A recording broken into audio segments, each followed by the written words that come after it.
Yeah, it looks like we're about 15 minutes in here, but That's all right. We'll make it a quick one. Oh, we're uh, already on the air. Pardon me. yes. Well, before I go too much farther on this, a belated happy birthday to all our Canadian listeners from a couple of days ago, and a very, very uh, belated happy birthday to the American listeners. I will admit that I was quite amazed at the show that went on in the local border town across from us here. It sounded just amazing. The picture, Fireworks? fireworks. Yeah, it was just an amazing presentation. So, uh, like most things American, it was well done and certainly just a spectacular show. Uh, Wonderful. Well, I have other similar news that's positive, you might say. Even though the statistics, according to various sources in the media or border crossings, are down, Canadians are apparently afraid to go to the United States because it's very dangerous to go there. Well, I And the relationship is so bad between Canada and US. Canadians just are not welcome in the United States, according to Canadian, reports. Contrary to that, I can report from our border town here in southwestern Ontario that the number of Michigan and Indiana and Ohio license plates that are wandering around and aren't part of the province is usual summer kind of Mhm, numbers.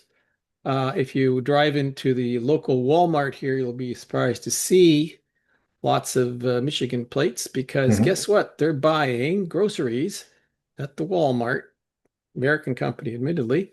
But as my daughter pointed out, a box of strawberries is $1.60 Canadian, Ontario grown, whereas the It was about American. what, 50 cents American?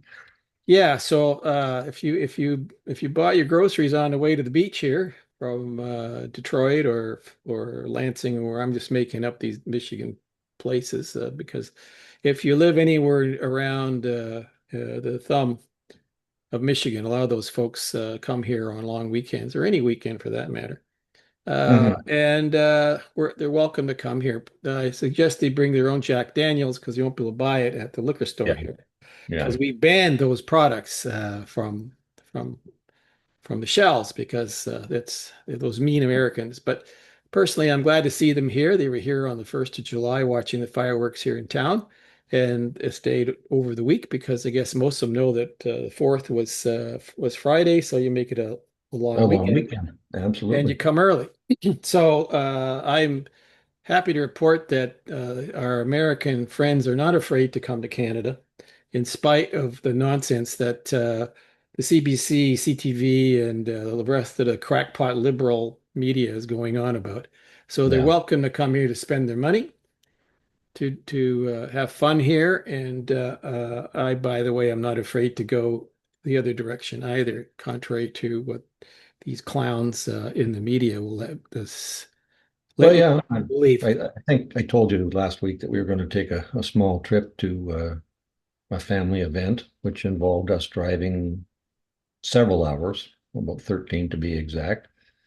Uh, I noticed that the road traffic was not heavy, uh, in spite of the fact that it was almost the end of June, early July, starting of holidays for a great many people. And I had to wonder whether that was because of the fact that people can't afford to travel or people just weren't out on time. But the foreign plates that I did see from the United States, we saw people from Texas, certainly California, Oregon, Washington.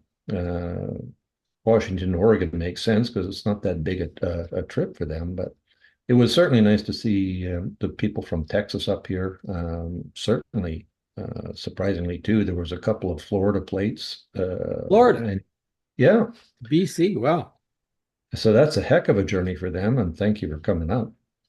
Um, but yeah, it was interesting, and I think my personal opinion is I don't think people are afraid to go to the United States. I think they will admit that if you know they're on one of the state-sponsored media things that, oh yeah, those terrible Americans, we got to stay away from there. But I think a lot of it is just the fact that the way our dollar is, it's an economic thing.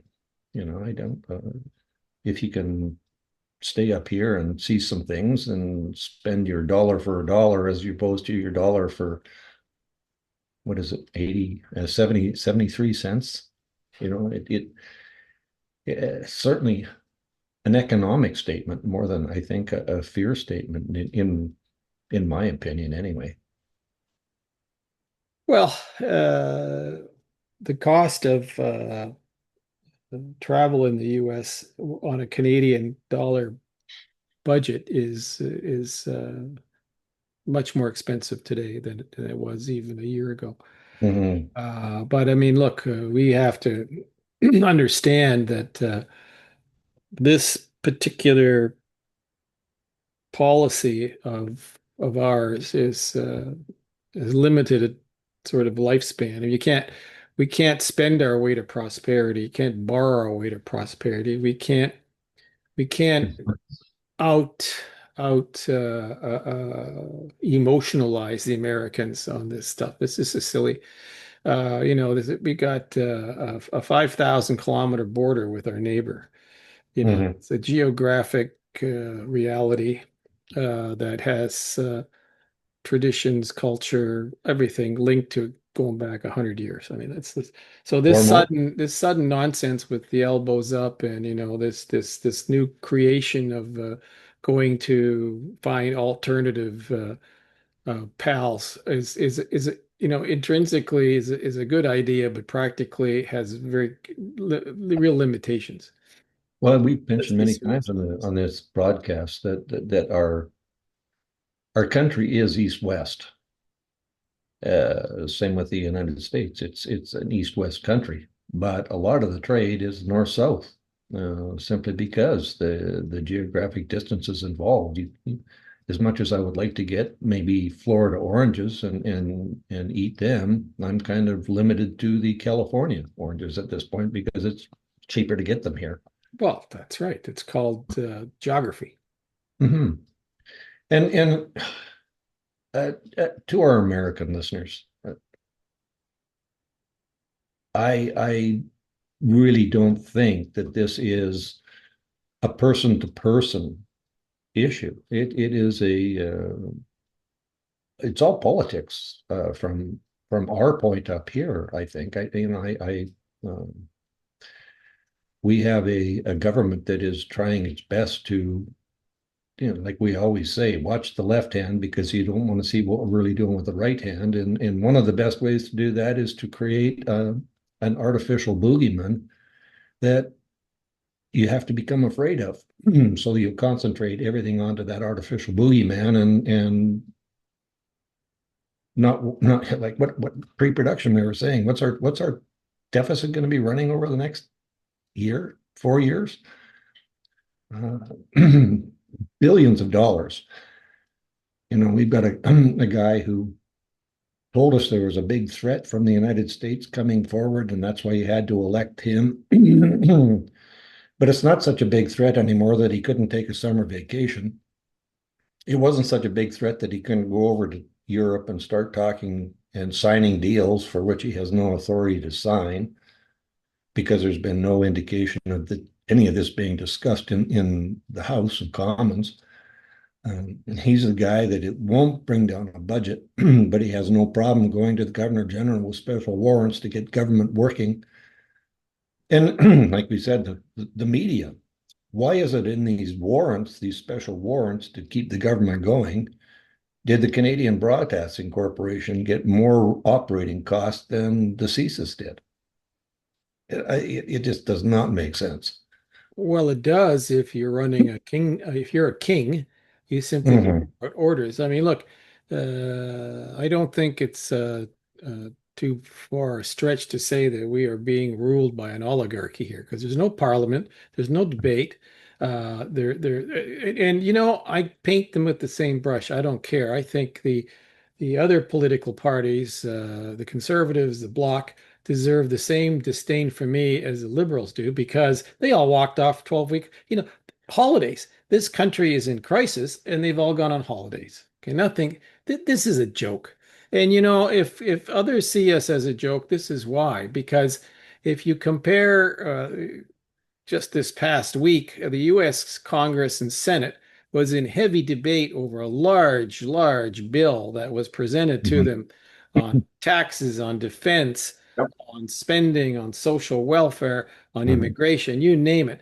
And they were working round the clock and filibustering and doing all kinds of what are all people our people doing? Oh, they're at the beach or traveling abroad or whatever. And meanwhile, the replacement for the idiot king, Trudeau, is now prancing about at Calgary pretending to be a cowboy, and this is a joke. Come on, look, it's easy to be critical of this crowd because they are so juvenile in terms of politics. The Unfortunately, the current prime minister has really does not read the room politically.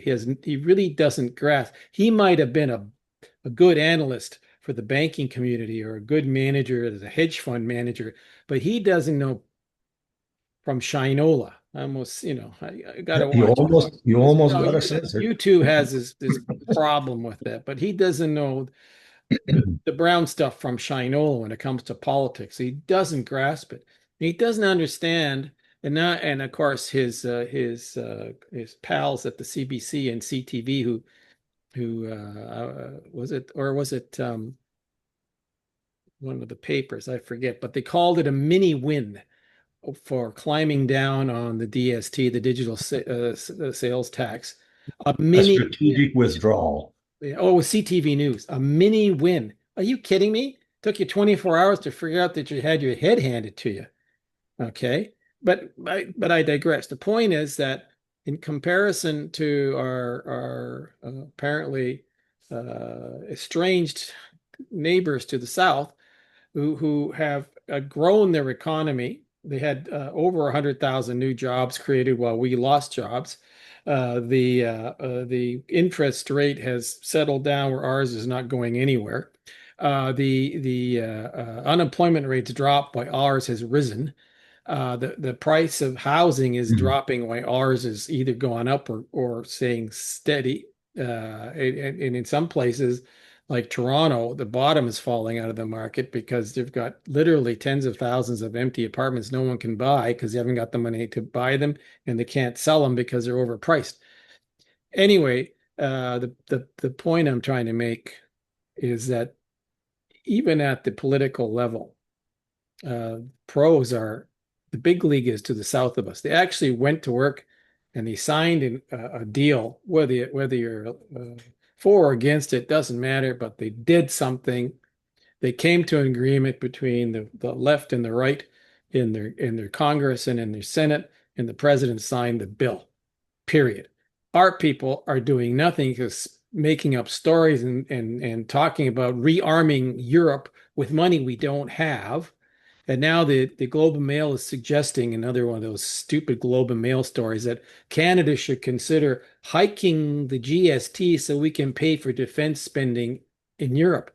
I mean, I don't give a yeah, Rat's bottom. yeah, a rat's bottom about the Europeans' problem with their warmongering crowd in Russia. That's not my problem. These guys just can't get off their derrieres Teachers. and come up with a solution. I mean, we're just it's just so why in the heck there was a newspaper supposedly the Globe Mail think this is a good idea? Well, Well, stupid Canadians might go along and get their elbows up. Yeah, we're gonna do all this stuff. Come on, yeah, I would sooner see like we're gonna have a even at the positive. last G7, didn't we promise the Ukraine another $2 billion and $2 billion in loan guarantees? And I'm thinking that's $4 billion. One that we don't have, and two, if we did have it, would it not be better spent within the geographical boundary limits of Canada?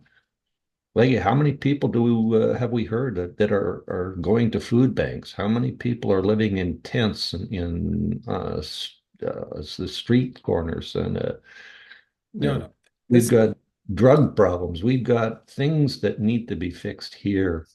and not bringing in more self-selected immigrants to I know. Look, they're wrapping themselves in these false flags of patriotism right now in Canada. It makes no sense to me. And I was talking to a person here in town. I gotta watch how I say this because I've got some different connections. Anyway, they're Mhm. going on about how wonderful everything is because we have the best healthcare system in the world. And what are you talking about? What best health? We have basic health care. Yes, fine.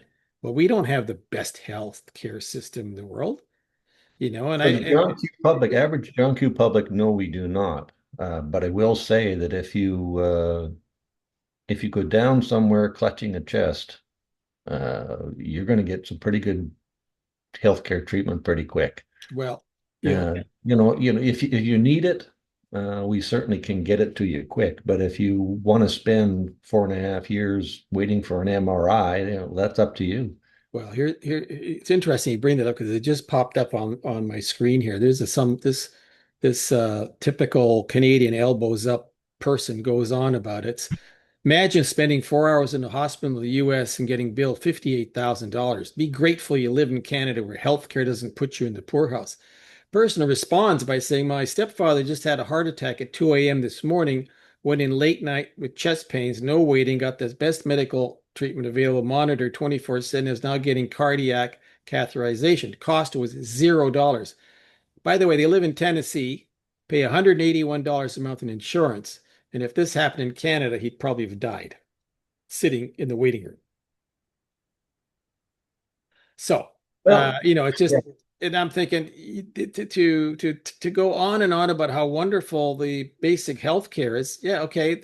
But if that's how you measure the progress of a country that's dead last in the OECD ratings, which has gone to 29th place when it comes to simple things like how many MRIs per 100,000 people machines exist in the country.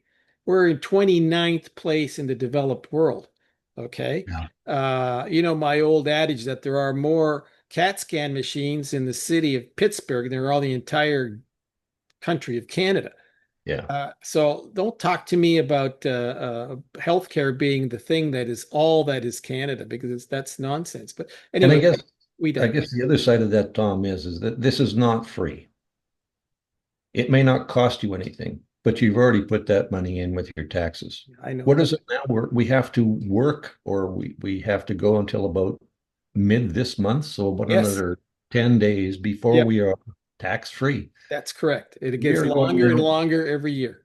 we're That's going about 7.5 months of all of the money that you're spending or giving on your taxes to pay for things like your free healthcare, no. your this, your that. There's nothing free. You know that. I know Oh, that. But this crowd here is they're delusional and ideological folks. It's just like this thing I was reading to you earlier up in your neck of the woods, Victoria, British Columbia City Hall has put out a whole slew of flags for various reasons that they are gaslighting everybody, I guess, in Victoria about all the different things that they do so marvelously in that city. So they have something like 11 different flags on the building for every sexual persuasion that exists for which there is a flag. Okay. Uh, all I can say is out of those 11 flags, whether it's a flag for transgenders or two spirits or whatever, they're missing three flags: crackpot, dimwits, and fools, because those are the flags that they are not flying in front of City Hall. Because they're missing those ones. Because this is really kind of stupid now, what's going well, on. it is. And the reality is there should only be three flags, two for sure, right? The Canadian flag and the provincial flag. That's really all that should be up there. Yeah. As far as I know, a lot of these other flags represent ideologies, not countries. Well, here, But I had to list it for you. The flags are for asexuality, bisexuality, the genderqueer, the non-binary, gays and lesbians, pansexuality, polysexuals, the transgenders, and the two-spirited. And really the question is, have we reached peak stupid yet? But apparently not. So, like I said, crackpot, dimwit, and fools flags are not up there yet, which they really yeah, should do. But anyway, it's I digress. And we were supposed to find fun stuff today because it's a summer holiday time, and we're not doing very well, Bob. We're like two no. crotchety old guys who just can't find anything to talk about. Well, I'm sure there must be something positive out there. And you're right, it is summer. It's time for vacations, time to go and visit family, kind of go to the beach, time to sit back and relax, find a place where you can catch a few rays uh, and backyard barbecues. Look at the positives, I guess, of the things that you could do. And then on the, the little pessimistic side of me going, I sure hope I can afford it. Well, But I I think the don't know. old standard that comes out of the civil service is that you work, you get your pension, and if you've done things right at the end of the time when they start to put you into the ground, your last check bounces. You know you've done it right. Well, uh, all I can say in closing here before we run out of time is that when you have a former Chrétien liberal transport minister going, Lloyd Axworthy, you remember old Lloyd? He's Mhm. part of the quackery that even went on immigration. He left a mess behind. But anyway, he says to some group, when do we stop pretending it's all part of some clever negotiating strategy that justifies bootlicking? This is about his liberal cohort, Carney, and it's so true. It's the biggest a mess. All 343 members of Parliament are on a 12-week paid holiday. Meanwhile, Carney is running around, pulling the plug on every policy that until now he's decided was okay, and a little pressure coming in from the White House, and they're folding like cheap suits. Here we are. Maybe, and maybe that's not bad. Maybe that's the positive thing, because when Mhm. all else goes down the drain, maybe we'll end up with having a free trade agreement with our pals to the south, and all this was for nothing. It was just all cosplay. It was just all a bad dream. Maybe this is just to sell tickets on X. Well, it is, and the side of that is that it'll work right into their plan to get reelected at the next election. Because Listen, you know as well as I do, our political memories are about I well know half of that of a goldfish. that's right. That's right. In the last minute or so, we may have stumbled upon the actual purpose of all this. If you totally throw away all caution to the wind, you end up with a deal that is totally backwards and forwards, no resistance to trade and Mhm. commerce between the U.S. and Canada. There you go. And just to remind Everybody you, wins. Trump can say we he are won. not from the future and we are not time travelers. But I don't know. I think we've stumbled. I got to go back to that wormhole. yeah. All right. Anyway, before we disappear off the airwaves, thanks for listening. Hit some likes. If you got any spare change, we certainly can take it. Buy us a coffee. You betcha. All right. Have a great summer. You too. We'll be back on the air soon. You bet. All right. Adios. Adios.